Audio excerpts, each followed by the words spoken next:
Don Roberto a 72 ans et depuis 8 mois, il avait la même sensation, quelque chose de collé dans la gorge, toujours là.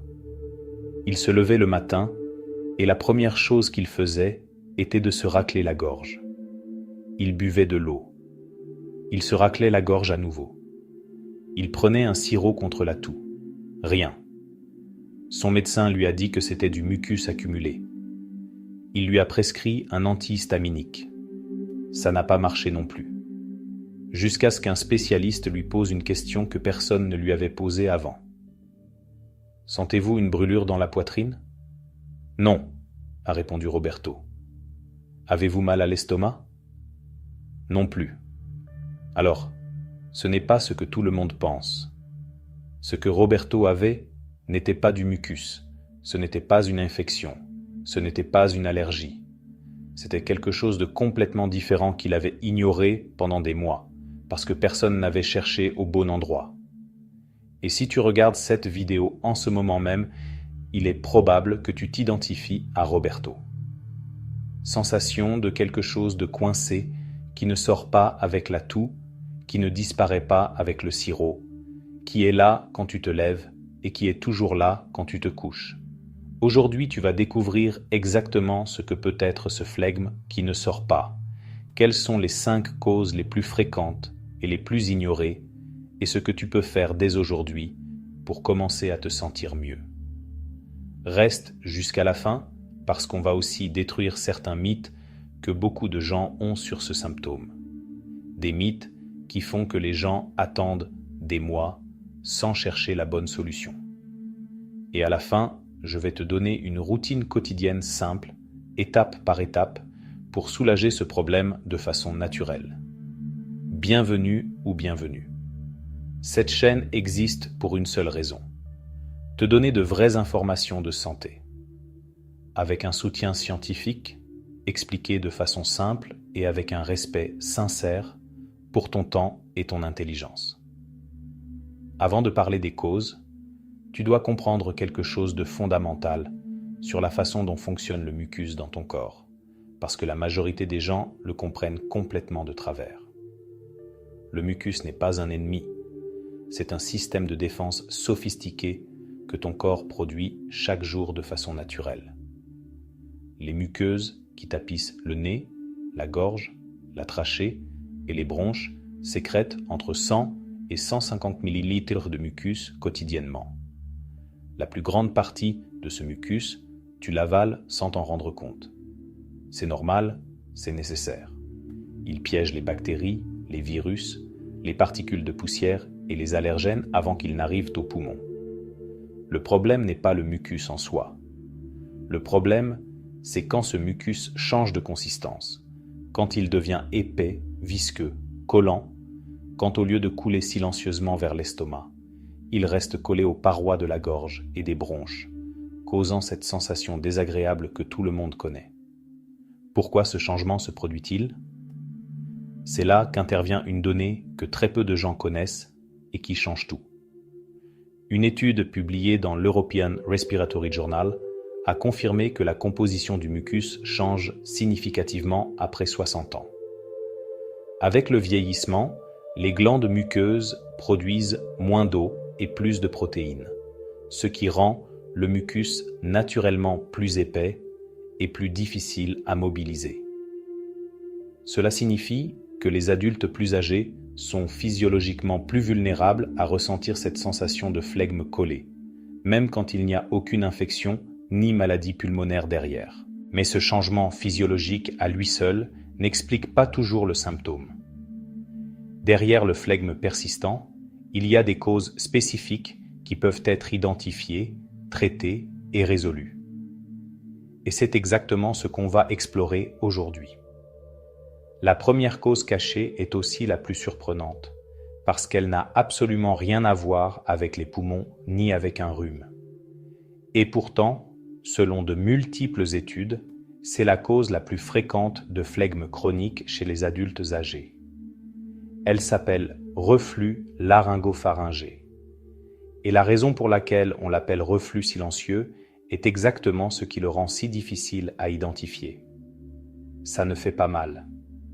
Pense-y un moment. Quand tu entends le mot reflux, tu imagines probablement une brûlure dans la poitrine, des brûlures d'estomac, des douleurs d'estomac. Ce sont les symptômes du reflux gastrique classique. Mais le reflux laryngopharyngé est différent. Les acides de l'estomac remontent par l'œsophage jusqu'au larynx et à l'arrière de la gorge, mais en quantité si petite ou avec une composition si spécifique qu'ils ne provoquent pas la brûlure classique. Ce qu'ils provoquent, c'est une irritation constante, et face à cette irritation, la gorge répond exactement comme elle le devrait, en produisant plus de mucus pour se protéger. Le problème, c'est que ce mucus ne traite aucune infection. Il est juste là pour essayer de protéger un tissu qui s'irrite chaque nuit, chaque matin, de façon silencieuse. Une étude publiée dans la revue Laryngoscope, l'une des publications les plus spécialisées au monde sur les maladies de la gorge, a trouvé que jusqu'à 50% des patients avec une sensation chronique de flegme dans la gorge avaient un reflux laryngopharyngé non diagnostiqué comme cause principale. La moitié. Sur 2 personnes avec ce symptôme, une a un reflux silencieux, sans le savoir. Comment le suspecter dans ton propre cas? Les signes les plus caractéristiques sont raclement de gorge fréquent, surtout le matin ou après les repas, sensation de quelque chose de coincé qui ne monte ni ne descend, toux sèche nocturne, voix légèrement rauque au réveil qui s'améliore dans la journée. Tout ça sans brûlure, sans douleur d'estomac, sans le tableau classique du reflux. Pourquoi est-ce plus fréquent chez les adultes âgés? Avec les années, le sphincter œsophagien inférieur, la valve musculaire qui sépare l'œsophage de l'estomac, perd du tonus et de l'efficacité, devient plus perméable, permet à de petites quantités d'acide de remonter plus facilement, surtout la nuit, quand on est allongé, et que la gravité n'aide pas à maintenir le contenu stomacal en place. Qu'est-ce qui aide immédiatement? 3 changements concrets qui ne nécessitent pas de médicaments. D'abord, éviter de dîner trop copieusement et le faire au moins 2 heures avant de se coucher. L'estomac plein la nuit est le scénario parfait pour le reflux silencieux. Deuxièmement, surélever légèrement la tête du lit de 2 à 4 cm. Ça peut se faire avec un gros livre sous les pieds de la tête de lit ou avec un coussin en coin sous le matelas. Pas besoin de surélever l'oreiller, ça n'a pas le même effet. Troisièmement, éviter le café, le chocolat, l'alcool et les aliments très épicés au dîner, car ils relâchent le sphincter œsophagien. Si tu reconnais cette description dans ta propre expérience, parle à ton médecin de la possibilité que le reflux silencieux soit derrière ton symptôme. C'est la première étape, et parfois la seule, dont on avait besoin. La deuxième cause cachée est la plus simple de toutes, et paradoxalement, l'une des plus ignorées. Et quand les gens l'entendent, ils pensent généralement « ça ne peut pas être mon cas. Moi je bois de l'eau ». La déshydratation chronique chez les adultes âgés ne ressemble pas à la déshydratation d'une personne jeune. Elle ne provoque pas une soif intense. Elle ne provoque pas une bouche complètement sèche. Elle est subtile, graduelle et souvent invisible. Voici la donnée scientifique qui explique tout. Avec le vieillissement, le mécanisme de la soif perd de sa sensibilité. Le cerveau n'envoie plus le signal de soif avec la même précision ni avec la même intensité qu'à 40 ans. C'est documenté dans de multiples études de physiologie du vieillissement et c'est l'une des raisons pour lesquelles les adultes âgés sont le groupe d'âge avec le plus grand risque de déshydratation chronique sans le savoir. Et qu'est-ce que ça a à voir avec le flegme? Tout. Le mucus est composé d'environ 95% d'eau. Quand le corps n'a pas assez de liquide disponible, il priorise les organes vitaux et réduit l'eau disponible pour les sécrétions muqueuses. Le mucus qui reste a moins d'eau, plus de protéines et plus de consistance. Il devient épais, visqueux, collant. Au lieu de couler, il adhère. Au lieu d'être expulsé naturellement, il s'accumule. Une étude publiée dans l'American Journal of Respiratory and Critical Care Medicine a confirmé que maintenir une hydratation adéquate réduit de façon significative la viscosité du mucus chez les adultes âgés, même chez les personnes sans aucune maladie respiratoire diagnostiquée. En d'autres termes, boire plus d'eau rend le mucus plus fluide et plus facile à éliminer. Sans médicaments, sans sirop, sans procédure. Combien d'eau est suffisant? La recommandation générale est de 8 verres par jour, soit environ 2 L. Mais le plus important n'est pas le chiffre exact, c'est l'habitude. N'attends pas d'avoir soif. Le mécanisme de la soif, comme tu le sais maintenant, n'est pas fiable à cet âge. À la place, instaure des routines. Un verre d'eau au lever, un verre avant chaque repas, un verre l'après-midi. Si tu as du mal à t'en souvenir, place un verre d'eau rempli dans des endroits visibles de ta maison comme un rappel visuel constant. L'eau tiède ou les infusions sans caféine sont particulièrement bénéfiques parce que la chaleur génère de la vapeur qui hydrate directement les muqueuses du nez et de la gorge, tandis que le liquide hydrate de l'intérieur. Et voici quelque chose qui surprend beaucoup de gens. Le café et les boissons caféinées ont un effet diurétique modéré, ce qui signifie qu'ils peuvent contribuer à la déshydratation s'ils sont consommés en grande quantité sans compenser avec de l'eau. On ne dit pas que tu dois l'éliminer, on dit que pour chaque tasse de café, tu devrais aussi boire un verre d'eau. Pour l'adulte âgé qui traîne depuis des mois ce mucus épais qui ne sort pas, commencer à s'hydrater correctement peut produire une différence notable en 2 à 3 jours. Pas des semaines, des jours. La troisième cause cachée est celle qui brise une croyance très ancrée que beaucoup de gens ont depuis des décennies. Et quand ils l'entendent pour la première fois, la réaction la plus courante est une vraie surprise. Les allergies peuvent apparaître pour la première fois après 60 ans. Beaucoup de gens croient que s'ils sont arrivés à 70 ans sans allergie, ils sont à l'abri, que les allergies sont une affaire d'enfance ou de jeunesse, que s'ils n'ont pas eu de rhinite allergique enfant, ils ne vont pas la développer maintenant. Cette croyance, bien que compréhensible, n'a aucun soutien scientifique. Des études récentes montrent qu'entre 10 et 15% des adultes développent de nouvelles allergies après 60 ans. Le système immunitaire change avec l'âge, un processus que les scientifiques appellent immunosénescence. Et ces changements peuvent faire que le corps commence à réagir différemment à des substances qu'il tolérait parfaitement pendant des décennies. Les déclencheurs les plus fréquents chez les adultes âgés sont les acariens de la poussière, la moisissure, les poils d'animaux domestiques, certains aliments comme les produits laitiers, le blé ou certains fruits et certains médicaments. Et la façon dont cette allergie tardive se manifeste est différente de celle des jeunes.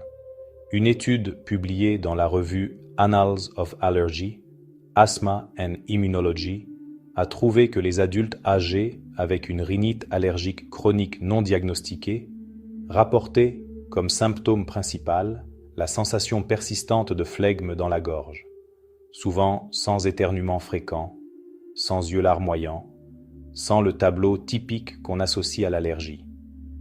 Juste ce flegme constant, juste ce mucus épais qui ne sort pas. Comment suspecter qu'une allergie peut être derrière ton symptôme? Fais attention aux patterns. Le flegme s'aggrave certains mois de l'année. Ça pourrait être une allergie au pollen. Il s'aggrave quand tu es à la maison, mais s'améliore quand tu sors. Ça pourrait être une allergie à la poussière ou à la moisissure intérieure. Il s'aggrave après avoir mangé certains aliments. Ça pourrait être une sensibilité alimentaire. Il s'aggrave quand tu es près de ton chien ou de ton chat. La réponse peut être évidente. La bonne nouvelle, c'est qu'identifier le déclencheur spécifique peut faire disparaître le symptôme presque complètement, sans médicament. Et un simple test d'allergie réalisé par le médecin, un test cutané par prick ou une prise de sang, peut donner cette réponse en très peu de temps. Pour l'adulte âgé qui souffre depuis des mois de ce symptôme sans explication, découvrir que la cause est quelque chose d'aussi identifiable et traitable qu'une allergie est l'une des nouvelles les plus réconfortantes qu'il puisse recevoir. La quatrième cause cachée est peut-être la plus délicate de toutes et aussi la plus importante à communiquer clairement parce qu'elle touche une énorme quantité d'adultes âgés et très peu la connaissent. Certains des médicaments qu'on prend tous les jours pour contrôler des maladies chroniques peuvent causer comme effet secondaire exactement ce symptôme de mucus épais ou de flegme persistant. Avant de continuer, je dois être très clair sur quelque chose. On ne dit pas d'arrêter aucun médicament. Ce serait dangereux et c'est exactement le contraire de ce qu'on veut. Ce qu'on dit, c'est qu'il existe l'information pour pouvoir avoir une conversation informée avec ton médecin. Cela dit, parlons des médicaments les plus fréquemment liés à ce symptôme. Le groupe le plus important sont les inhibiteurs de l'enzyme de conversion de l'angiotensine, connus couramment comme inhibiteurs de l'ECA. Ce sont des médicaments très utilisés pour contrôler la pression artérielle et l'insuffisance cardiaque. Ils ont des noms courants comme enalapril, ramipril, lisinopril ou captopril, entre autres. Jusqu'à 20% des personnes qui les prennent développent une toux chronique sèche avec sensation de flegme ou d'irritation dans la gorge comme effet secondaire direct. Cet effet est particulièrement difficile à relier aux médicaments parce qu'il peut apparaître des semaines ou même des mois après le début du traitement. La personne prend le comprimé depuis si longtemps qu'elle ne le considère plus comme un élément nouveau dans sa vie. Elle ne le relie pas aux symptômes. Un article publié dans le British Medical Journal a analysé des centaines de cas et a confirmé quelque chose de très net. La toux et le mucus chronique causés par les inhibiteurs de l'ECA disparaissent complètement en changeant pour un autre type d'antihypertenseur, sans modifier aucune autre habitude, sans aucun traitement supplémentaire, juste en changeant le médicament pour un d'une autre famille avec le même effet sur la pression artérielle. D'autres médicaments fréquemment liés à l'épaississement des muqueuses sont les antihistaminiques de première génération, les diurétiques à forte dose, certains antidépresseurs et certains médicaments pour la vessie hyperactive. Tous ont en commun qu'ils peuvent réduire l'hydratation des muqueuses comme effet secondaire. Que peux-tu faire avec cette information ? Fais une liste de tous les médicaments que tu prends actuellement, avec la dose et depuis quand tu les prends. Apporte cette liste à ta prochaine consultation médicale et demande spécifiquement si l'un d'eux pourrait être lié à ton symptôme. Ne te diagnostique pas toi-même, n'arrête rien, ouvre simplement cette conversation. Cette question posée au bon moment au bon médecin peut être celle qui change des mois d'inconfort en quelques semaines. Et on arrive à la 5e cause cachée, une qui est littéralement dans l'air que tu respires dans ta propre maison. Et quand les gens l'entendent pour la première fois, la réaction la plus courante est l'incrédulité, parce que personne ne s'attend à ce que sa maison fasse partie du problème. La faible humidité ambiante et la pollution de l'air intérieur. Il existe une donnée de l'Agence de protection de l'environnement des États-Unis qui arrête n'importe qui. L'air à l'intérieur des maisons peut être 2 à 5 fois plus pollué que l'air extérieur. Pas dans des maisons sales ou abandonnées, dans des maisons normales, propres, habitées par des gens qui prennent soin de leur foyer. Pourquoi ? Parce que l'air intérieur accumule silencieusement une combinaison de particules très difficiles à détecter à l'œil nu. Acariens de la poussière dans les matelas et les tapisseries, spores de moisissures dans les zones humides, composés organiques volatiles libérés par les peintures, les cols, les tapis et les meubles. Gaz libérés par les produits de nettoyage en aérosol et les désodorisants chimiques et air sec à cause du chauffage en hiver ou de la climatisation en été.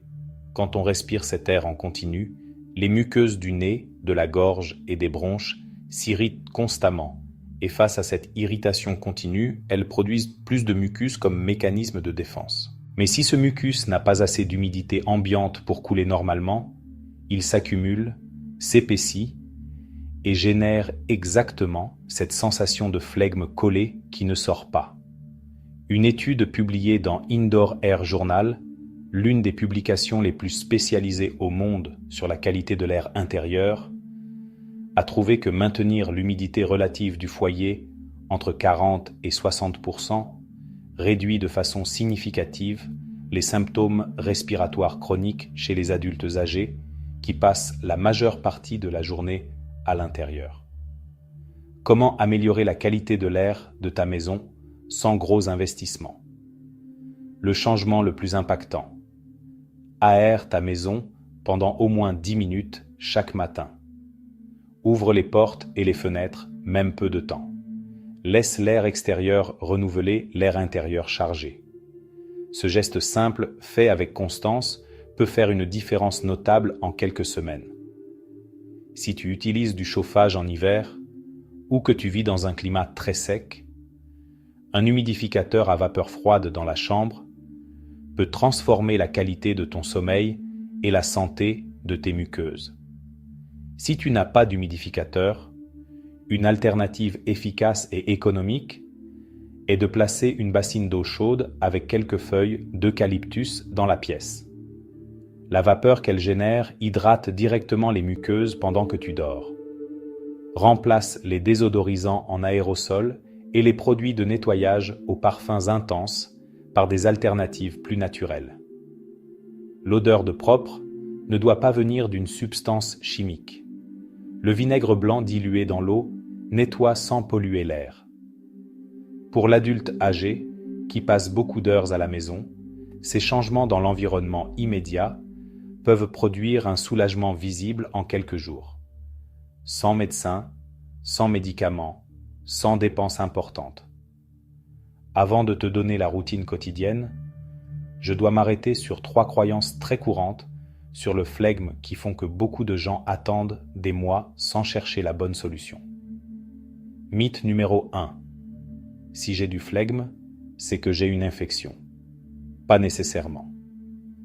Comme tu l'as appris aujourd'hui, le flegme persistant chez les adultes âgés a des causes qui n'ont rien à voir avec des infections. Reflux silencieux, déshydratation, allergies, médicaments ou l'environnement de la maison.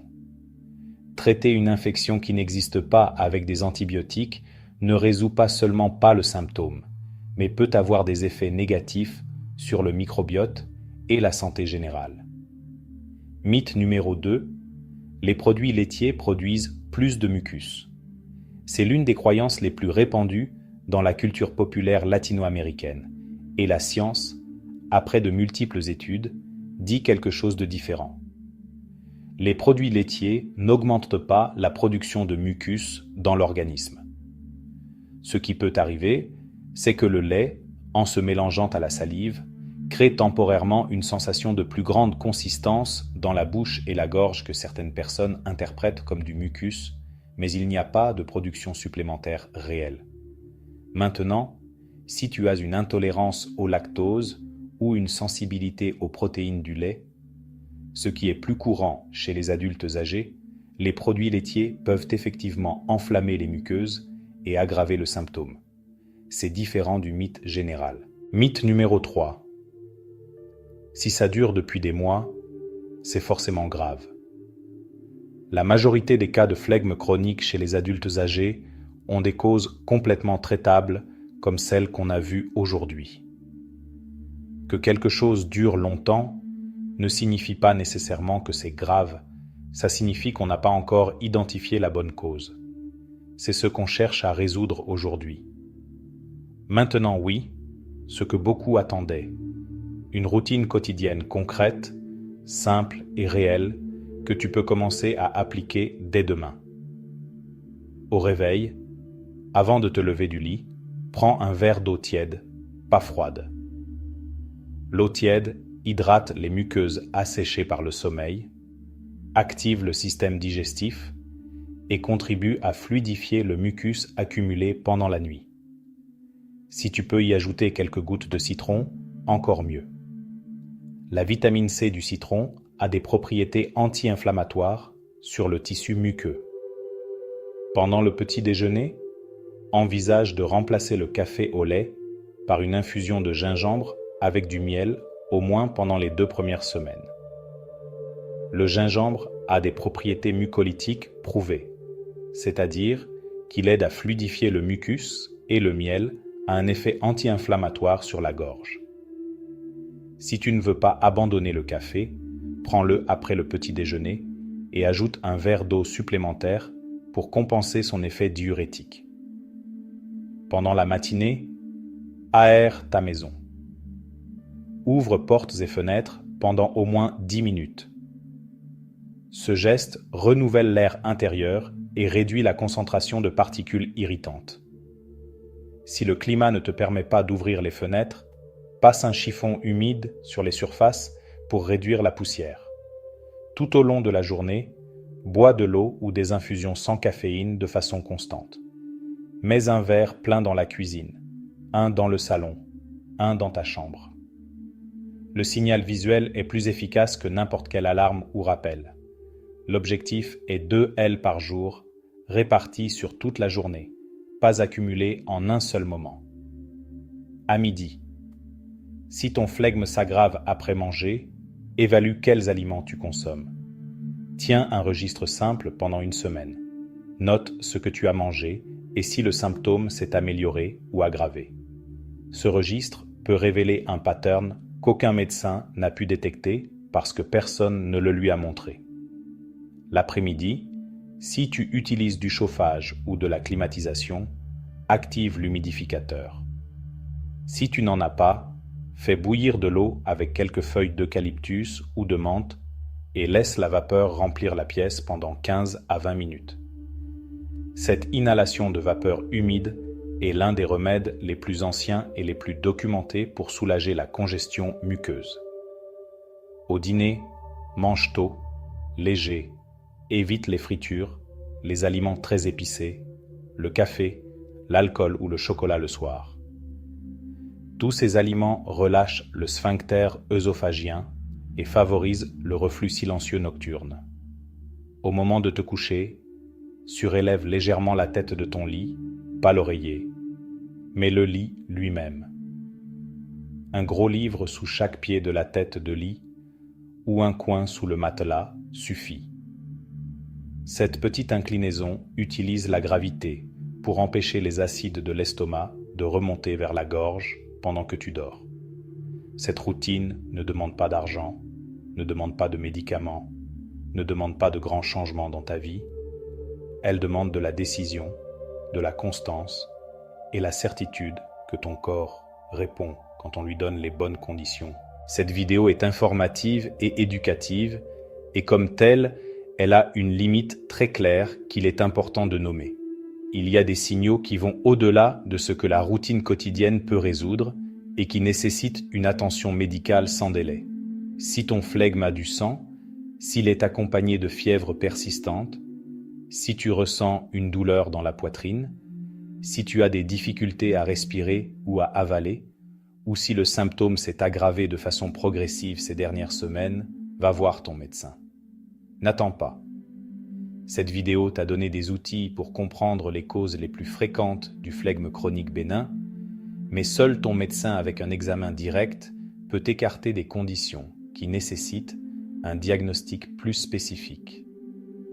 Se soigner, c'est aussi savoir quand demander de l'aide professionnelle et le faire à temps est toujours la meilleure décision. Récapitulons ce qu'il y a de plus important aujourd'hui. Le flegme persistant qui ne sort pas peut avoir 5 causes cachées qui passent souvent inaperçues. Le reflux silencieux qui irrite la gorge sans douleur ni brûlure. La déshydratation chronique qui épaissit le mucus parce qu'il est en grande partie de l'eau. Les allergies tardives qui peuvent apparaître après 60 ans, même si on n'en a jamais eu avant. Les médicaments quotidiens qui peuvent assécher les muqueuses comme effet secondaire et l'air sec ou pollué à l'intérieur de sa propre maison. Aucune de ces causes n'est inévitable. Toutes ont une solution et maintenant tu as la connaissance pour chercher la bonne. Tu te souviens de Don Roberto du début? Eh bien, le spécialiste a identifié que son problème était un reflux silencieux combiné à une déshydratation. Il a changé son dîner, surélevé la tête de son lit et commencé à boire 2 L d'eau par jour. En 3 semaines, ce mucus qui l'accompagnait depuis 8 mois avait presque complètement disparu. Il n'a pas eu besoin de plus de comprimés, il n'a pas eu besoin d'aucune procédure, il a juste eu besoin de la bonne information. Toi aussi tu l'as maintenant. Si cette vidéo t'a aidé à comprendre quelque chose que tu n'arrivais pas à expliquer depuis longtemps, mets un like maintenant. Ce petit geste indique au système que ce contenu mérite d'arriver à plus de personnes qui en ont aussi besoin. Abonne-toi si tu ne l'as pas encore fait et active la clochette pour ne pas rater les vidéos qu'on publie chaque semaine. Ici, tu trouveras de vraies informations de santé expliquées avec calme, avec affection et avec un vrai soutien scientifique. Dis-nous en commentaire, as-tu reconnu une de ces 5 causes dans ta propre expérience? Y en a-t-il une que tu n'aurais jamais soupçonnée? Ton commentaire peut être exactement ce que quelqu'un d'autre a besoin de lire aujourd'hui pour comprendre ce qui lui arrive. Et si tu as un membre de la famille ou un ami qui traîne depuis longtemps ce symptôme sans explication, partage cette vidéo avec cette personne maintenant. Parfois, la bonne information arrive juste quand quelqu'un d'autre en a besoin. La vidéo suivante, que tu as en haut, parle des 5 aliments qui aident à nettoyer les bronches de façon naturelle. Si celle-ci t'a plu, celle-là va te plaire. Merci d'être là, de prendre soin de toi, de choisir de t'informer.